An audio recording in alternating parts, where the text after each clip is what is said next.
much damage, how many calamities, disruptions and devastations of kingdoms have there been?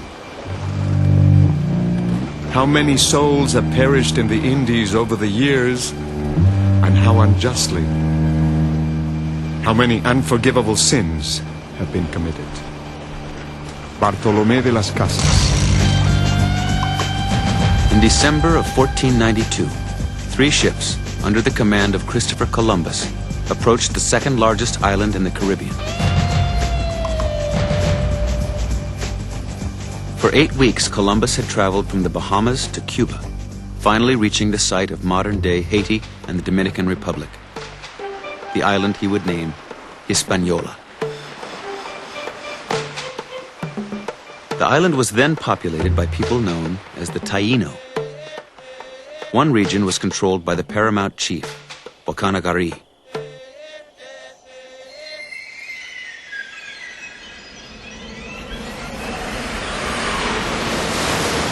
On Christmas Eve, while coasting along the shore, Columbus's flagship, the Santa Maria, ran aground.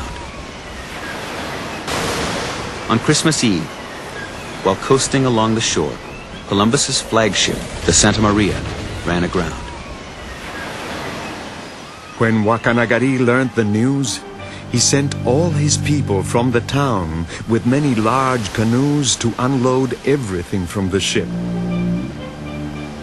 So great was the care and diligence which that king exercised, and he himself was as diligent unloading the ship as in guarding what was taken to land, in order that everything would be well cared for. Grateful for the island leader's help, Columbus accepted his invitation to come ashore. The admiral left to dine on shore and arrived at the time when 5 kings had come, all subject to the one who is called Wakanagari. Wakanagari came to receive the admiral as soon as he had reached land and took him by the arm.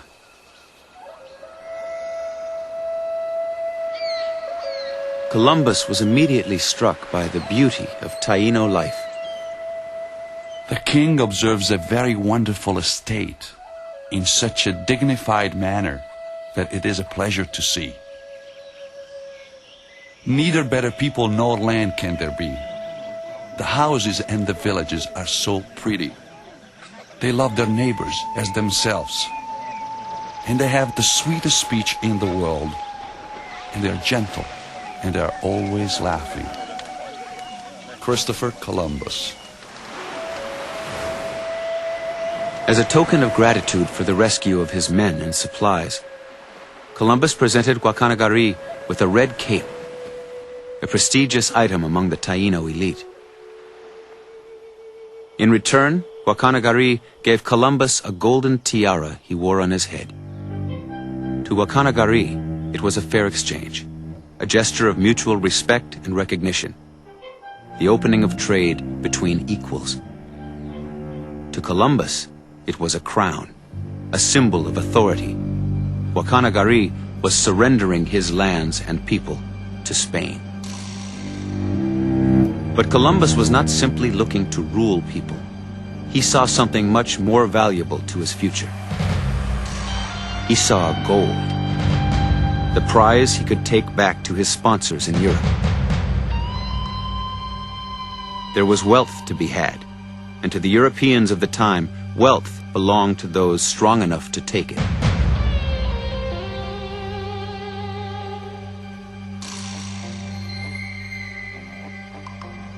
Now I have ordered my men to build a tower and a fort.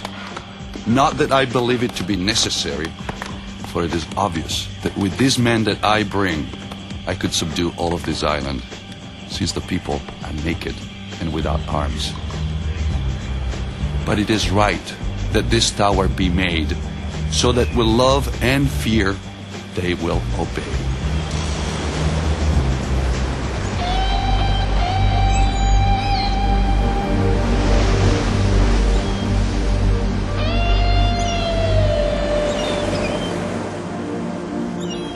Leaving behind a contingent of men in a fort built from the timbers of the Santa Maria, Columbus set sail for Europe, With him, he would carry the news of a new world, gold, and docile island natives. Wakanagari and the Taino had no way of knowing what was about to happen to their ancient way of life. The Tainos' ancestors were part of a series of migrations of South American Indian people dating back over 2,000 years.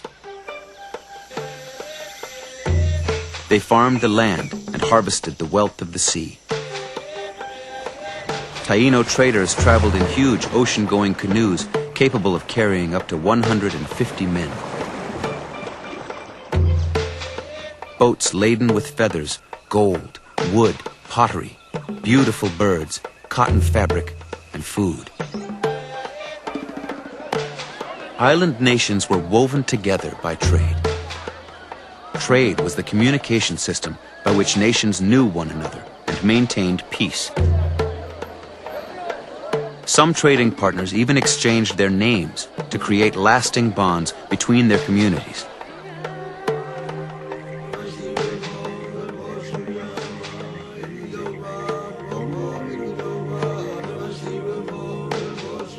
By the time of contact,